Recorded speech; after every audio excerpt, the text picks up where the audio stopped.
Good morning everybody my dear students. Good morning sir. आज का topic है विभाजन सूत्र। विभाजन सूत्र मतलब क्या होता है, जैसा कि आप सभी को बताया गया है कि प्रश्नावली 7.1 में दूरी का सूत्र, वैसे क्या होता है विभाजन का सूत्र होता है। दूरी का सूत्र आप सभी को पता होगा कि कैपिटल डी बराबर समथिंग समथिंग कुछ होता ही होगा, है कि नहीं। वैसे प्रश्नावली 7.2 में एक बेसिक है जिसे विभाजन सूत्र के नाम से जाना जाता है। जब तक ये बेसिक आप सभी को नहीं पता होगा तब तक आप क्वेश्चन को छू नहीं पाएंगे।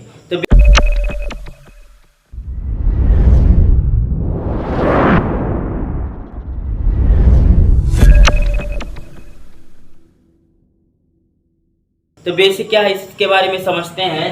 कह रहा है दो बिंदुओं मतलब एक बिंदु ये है जिसका निर्देशांक क्या है x1, y1 है, और दूसरा बिंदु क्या है b है जिसका निर्देशांक कितना x2, y2 है। इसको जोड़ने वाले रेखाखंड क्या बनेगा, तो इसको जोड़ने वाला रेखाखंड क्या बनेगा, AB बनेगा।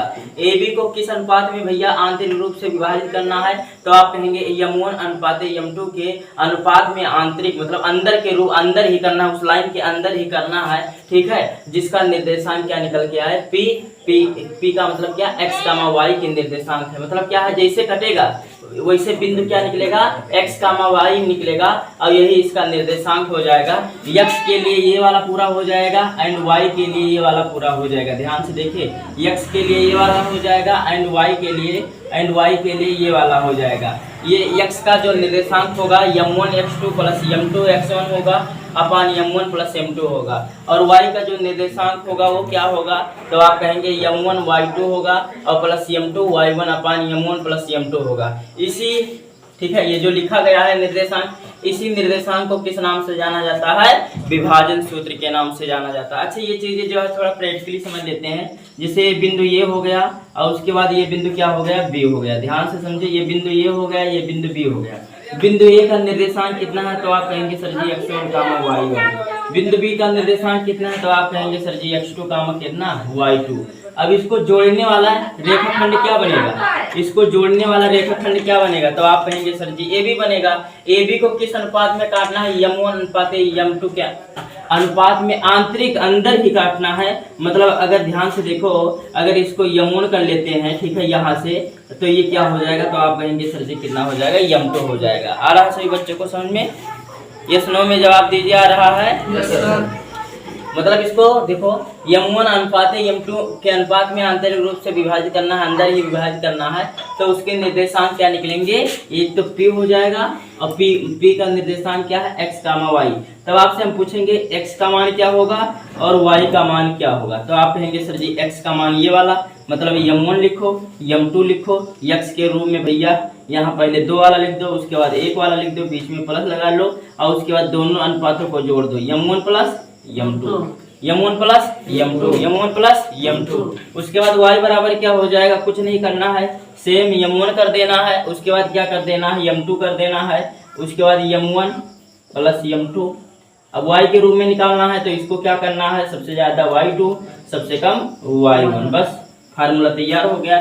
x का निर्देशांक ये है और y का निर्देशांक ये है, x का निर्देशांक ये है एंड y का निर्देशांक ये है। अभी इसके क्वेश्चनों के बारे में देखते हैं, प्रश्नावली 7.2 देखते हैं, ठीक है। जैसा कि पहला क्वेश्चन है, उस बिंदु के निर्देशांक ज्ञात कीजिए, उस बिंदु के निर्देशांक ज्ञात कीजिए, लिखना बंद कर दीजिए, ठीक है, जो बिंदुओं -1, 7 और 4, -3 को मिलाने वाले रेखाखंड को 2:3 के अनुपात में विभाजित करता है। कह रहा उस बिंदु के निर्देशांक ज्ञात कीजिए जो बिंदुओं -1, 7 और 4, -3 को मिलाने वाले रेखाखंड को 2:3 के अनुपात में क्या करता है, विभाजित करता है। तो यहाँ पे ध्यान से देखिए, यहाँ माना जाएगा, जैसे यहाँ पे बिंदु है, बिंदु का नाम नहीं पता है तो मान लीजिए, ठीक है, जैसे क्वेश्चन जो है यहाँ से सॉल्व किया जाएगा, ठीक है, क्वेश्चन जो है यहाँ से सॉल्व किया जाएगा।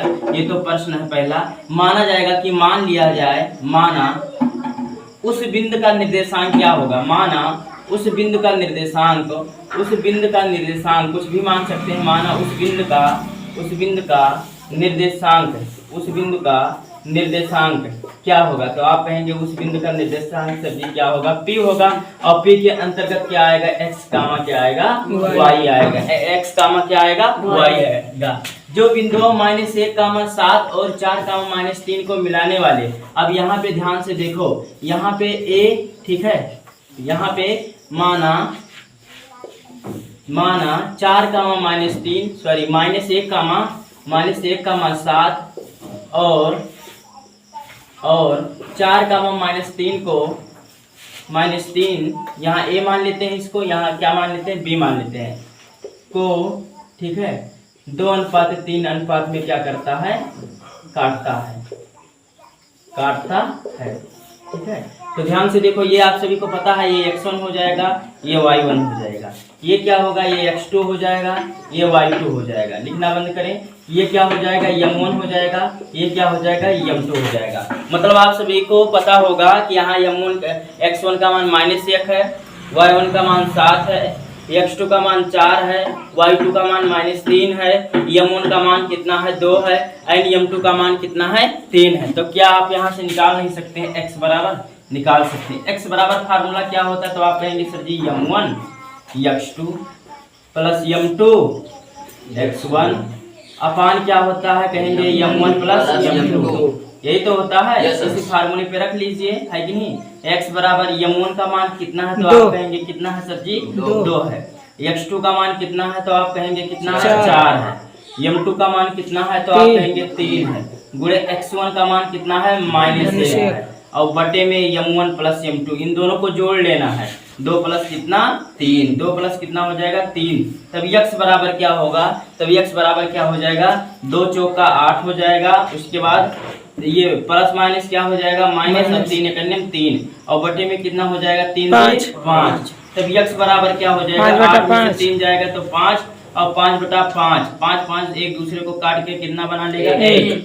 तो x का मान कितना आ गया, x का मान कितना आ गया, 1। ऐसे ही यहाँ पे किसका मान निकालेंगे, y। फार्मूला लिखेंगे, y बराबर क्या होता है, m1 y2 m2 y1 अपान क्या होता है, m1 प्लस m2 होता है। सभी बच्चों को ये चीजें पता होना चाहिए। अगर नहीं पता होगा तो वो जो है क्वेश्चन को टच नहीं कर पाएंगे। तो y बराबर क्या होगा, m1 का मान कितना है, 2। y2 का मान कितना है, y2 का मान जो -3 है, और प्लस m2 का मान कितना है, 3 है।